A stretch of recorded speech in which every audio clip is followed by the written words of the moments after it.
Yung laya, dahon. Wow!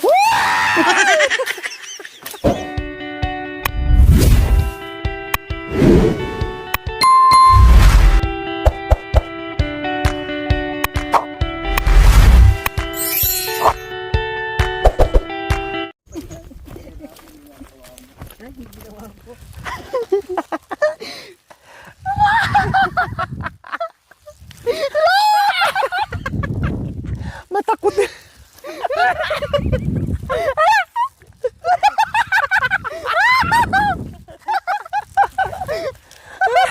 Sige.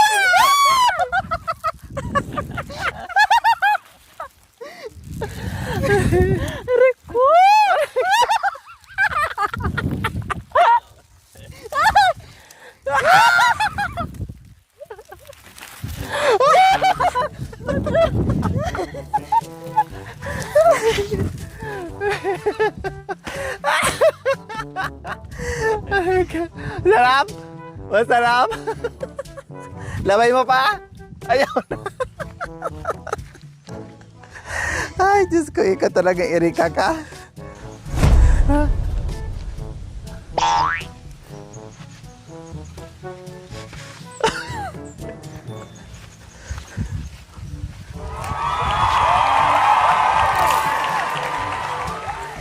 Kamay!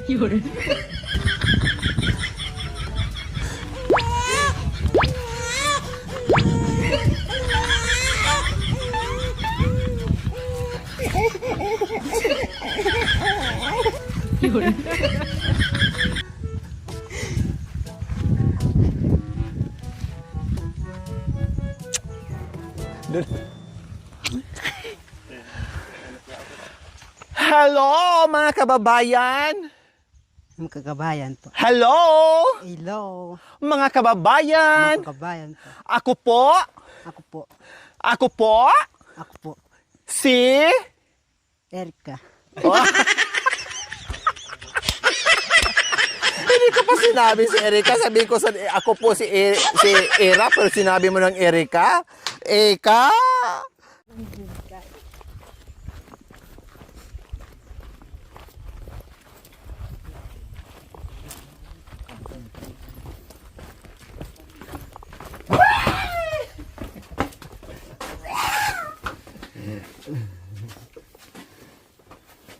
Ay.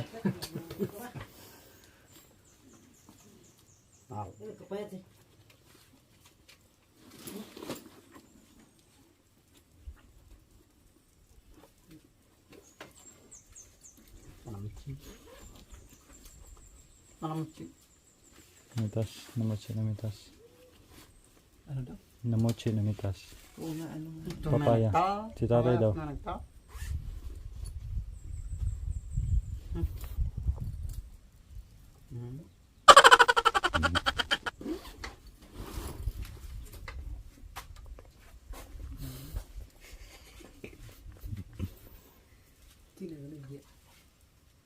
Ikaw, tatang.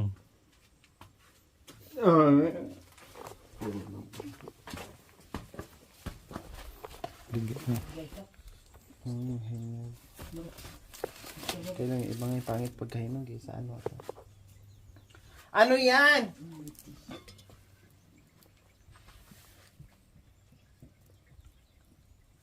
Ibon.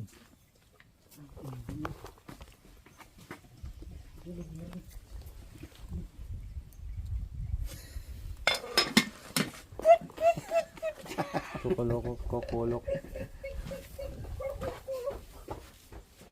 So ayan po mga kabayan, aayusin namin ang sibol or ang hose na pinanggalingan ng tubig na nagsusupply dito sa aming drum kasi super hina na po mga kabayan. Look at this. O diba? Super hina na po mga kabayan. Diba? Kahapon nandito kami, inabot kami ng gabi and everything. Tapos naligo kami ni Mami D. No, ako, tapos nagluto kami kung ano-ano, ginamit namin kung ano-ano, nilinis namin sa CR and everything. So ngayon, sobrang hina, kaya humina yung mga kabayan dahil may problem doon sa itaas. So, ang gagawin po namin is... Ay, no. Oh, bawasan natin doon tubig. Para ano... Ang gagawin po namin is... Taktakan namin. No? Kasi may nakabara yan for sure na mga kung ano-ano. So, merong mga nakabara dyan mga kabay na kung ano-ano. Kaya, humina ang daloy ng tubig. So, maraming buhangin dyan.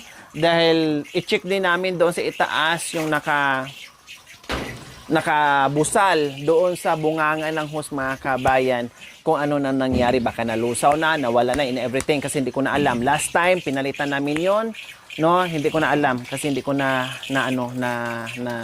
bisita doon. So ngayon, ayusin namin tong hose para manumbalik yung dating daloy ng tubig na malakas. So nagbawas muna kami kasi tatanggalin po namin to mga kabayan, no, para mataktak namin doon. So ilabas namin lahat ng laman ng bituka nito, no, dahil malamang marami na tong tiling or marami ng ano yan, ng napasukan na ng buhangin kumbaga. Kaya ayusin namin mga kami kasi sayang. Minsan, sila-sila lang nauubusan tapos pag meron kang ginagawa dyan sa, nagluluto ka sa kusina, ay nasusunod yung tubig. Samantala dati, apaw-apaw to, di ba? Kahit tag-init, okay lang, apaw-apaw siya kasi malakas yung ano ng tubig, bultahin ng tubig mga kabayan. So ngayon, binawasan muna namin kasi pag tinanggal namin itong mga kabayan, lalabas ang tubig dito, sayang. O, di ba? Kaya, ganun ang gagawin natin. Kasi ang ano niya mga kabayan, ganito. Mamaya makikita nyo kung gaano kadami. Kung ano yung tulo doon sa hugasan ng pinggan mga kabayan, ay ganun din. Parang malakas pa ang wiwi ng batang sanggol mga kabayan. Kaya nagbawas muna kami.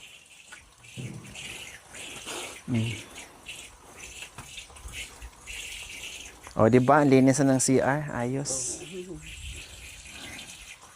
Lagay. Ano, lagay mo? Aday! Bangko na.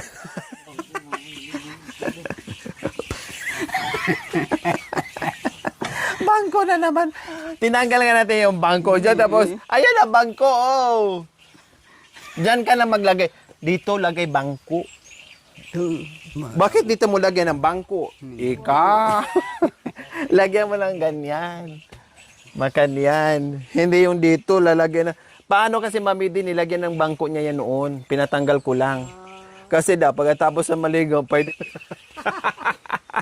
Sabi niya. Oh, dito na lang. Makan yan. Kumakang kaya eh. Wawayan na igagano-ganon. Bangko dyan. Hanggang doon. Buyo to. Makan yan para marami. Wala na siguro, hindi na tumagas. Puno naman siya kayo may agos doon. So siyempre binawasan lang natin. Kunti na lang kulang. Oh. Kasi ang tulo niyan mahina na. Sayang kasi eh.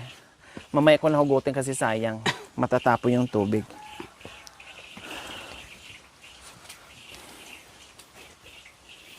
Pasensya na busy tayo at bihira na lang tayo dito kay Tatay Rumi. Basta pag kaya ko po mga kabayan, why not, no? Pero hindi nangangahulugan kapag hindi natin nakita si Tatay Rumi sa vlog ay hindi na namin pinupuntahan. Nadadaanan lang namin doon sa tuktok. At kung meron kaming iabot ay tinatawag namin. So ganun lang po ang ginagawa namin mga kabayan.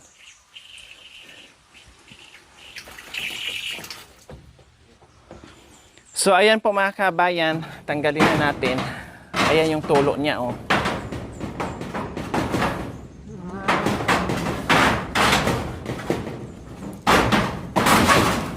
Ay. So ayan, oh, tingnan, ganun pa siya. Oh, tingnan mo na nataktak ko. Oh, di ba? Tingnan mo. Oh. Tapos pag iganon mo lalabog siya. Oh, tingnan mo Ibig sabihin, nabara doon. Oh, ayan yung original niyang tulo. Oh, ayan, makan yan. Oh, ganyan lang ang tulo niya, ang tagas niya, ibig kong sabihin. So ngayon, titingnan po namin. Kaya ayusin namin dito. Tanggalin mo muna.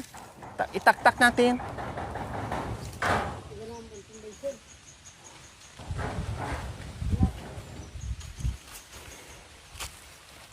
Dito tayo magsimula. Doon tayo magsimula. Doon tayo magsimula. Huwag dyan.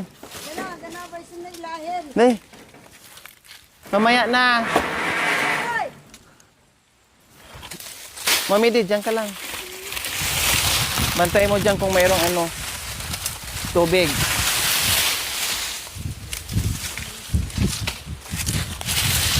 Kung malakas na.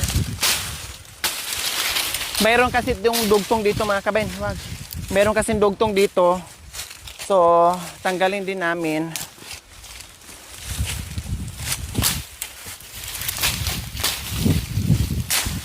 Irap. Ito yung daanan doon. Akin na yung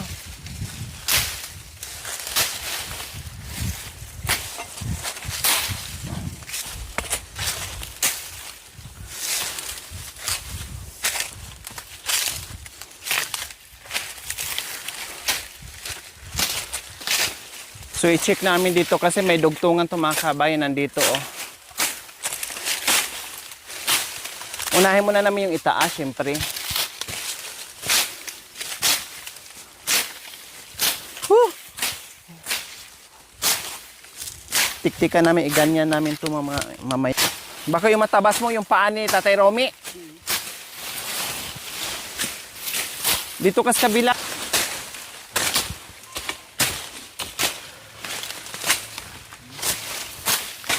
Yan.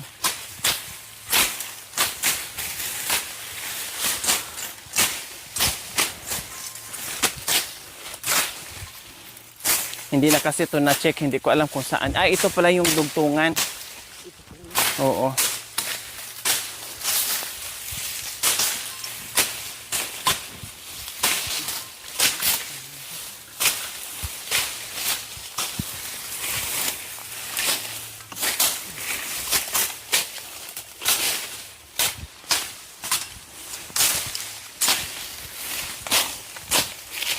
Diyos ko, masyado na palang masukal mga kabayan. Matagal na talaga hindi ito na So ito ito yung problema. So tatanggalin muna natin to. At panas. Kamay. Oh my God. Aray ko. Oh my God.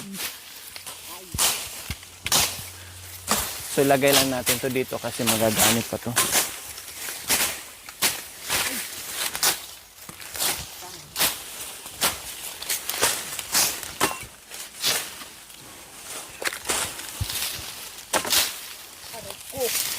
Bakit? Bakit umaaray ka na dyan?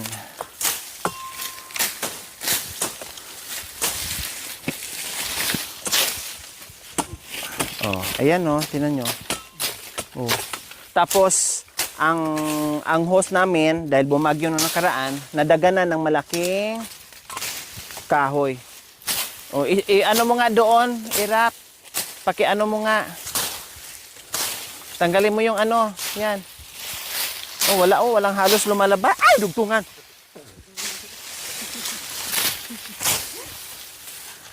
Sabi nito, walang halos lumalabas na tubig. Oh, tinan mo. Ilusot mo doon. Yan, kasi nadaganan ng malaking kahoy. Ilusot mo hilain mo doon. Sige, yan. O, dito, hilain mo. Tapos balik mo dito. Bitawan mo muna yung yung, yan. Para hindi ka mahirapan. Ikaw talaga, Erika.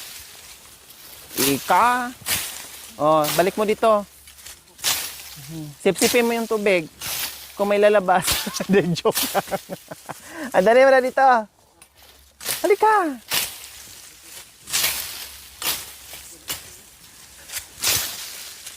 Yan, nadaganan kasi mga kabayan. Oh. Walang lumalabas dito pa lang sa ano, oh, yan lang ang lumalabas, oh. Oh. Dito pa lang. Kaya ayusin talaga siya mga kabayan. Oh, nadaganan pala ng malaking ano, malaking kahoy. Dito pa lang sa itaas, halos wala ng tubig. Kaya kailangan taktakan or tinan natin doon sa itaas kung anong nangyayari na doon. Kasi di ko alam, Bagyo kung nabisita nila or hindi.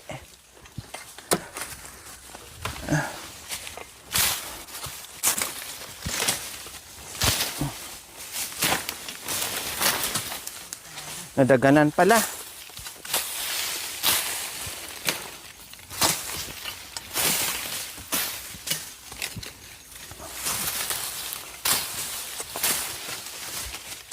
Erika! Erika! Yan, linisin.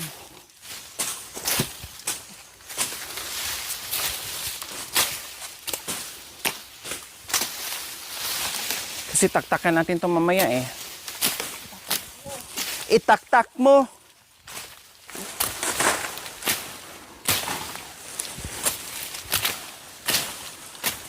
Ito pa.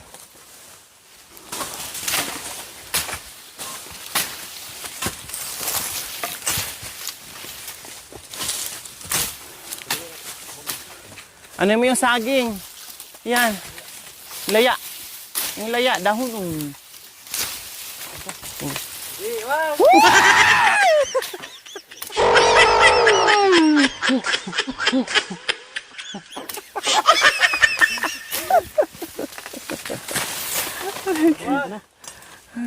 Yung laya lang, yung dahon, kako.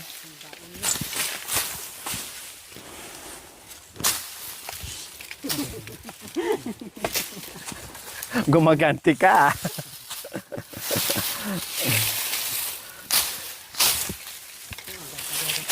Ha? Oh yeah, iikot tayo.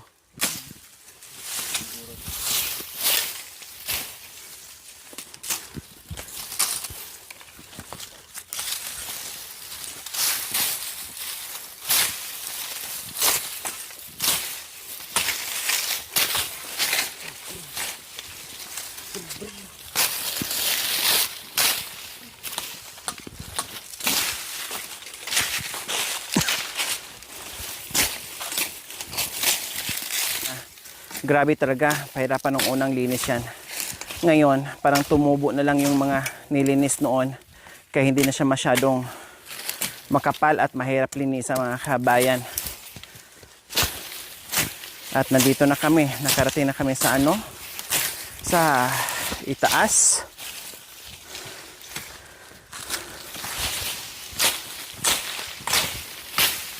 At least nalinis din.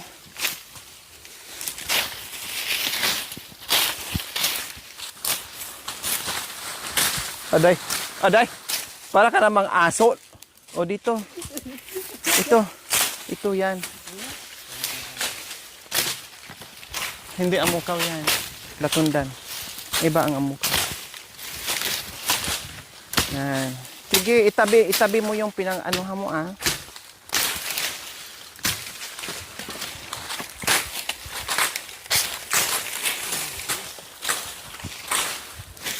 Itabi mo dito yung mga ano, natanggal mo. Oops! Dahil binagyo to mga kabayan, kaya lahat ng ano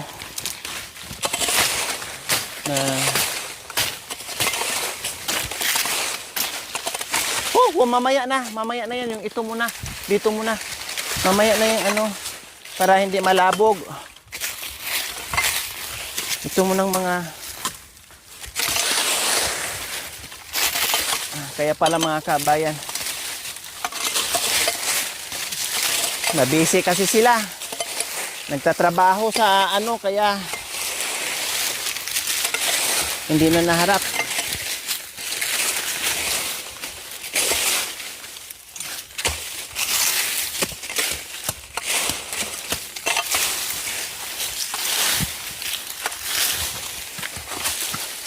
Kasi sayang, may hose nga tayo tapos wala namang lumalabas doon. 'Di ba?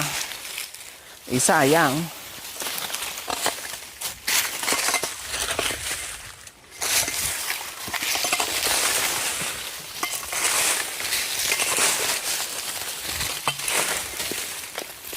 Aba, nakabunot pa si Tatay Romy ng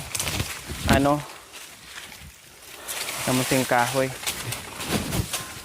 O, tama na. Wag lang masyadong kalbuhin dyan. Okay na yan. Okay na yan dyan kasi magtatampo ang tubig. Yung bawasan lang yung yung malapit na malapit sa doon pa. Hirap. Yan, okay na yan. Oh, okay na. Okay na. Pahiyam na. So, ayan po mga kabayan, nalinis na po namin itong dinadaluyan, itong dinadaanan din po ng hose. So, buti na lang ay naisipan ko na gagawin ito mga kabayan kasi nga, naglagay nga tayo ng hose dahil ang purpose natin para may tubig doon, accessible doon sa lahat ng gamitan natin. Ligo, lalo na may CR tayo. Alam naman natin mga kabing kapag may CR, no? Ang CR nangangamoy, hindi magagamit pag walang tubig. So number 1 kailangan sa CR, kailangan may tubig tayo. So ganoon ang gagawin natin.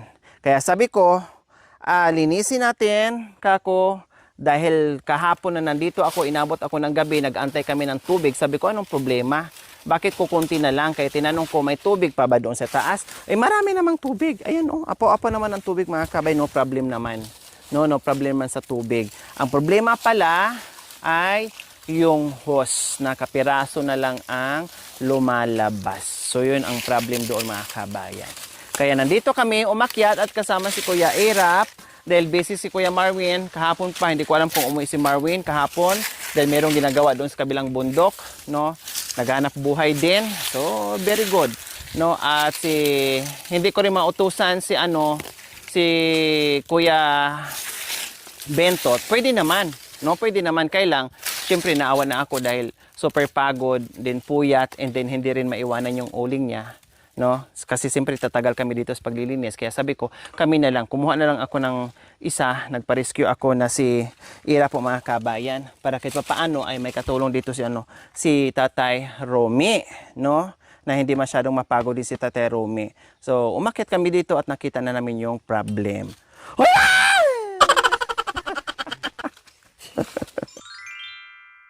Thank you for watching. Don't forget to like, share, and subscribe.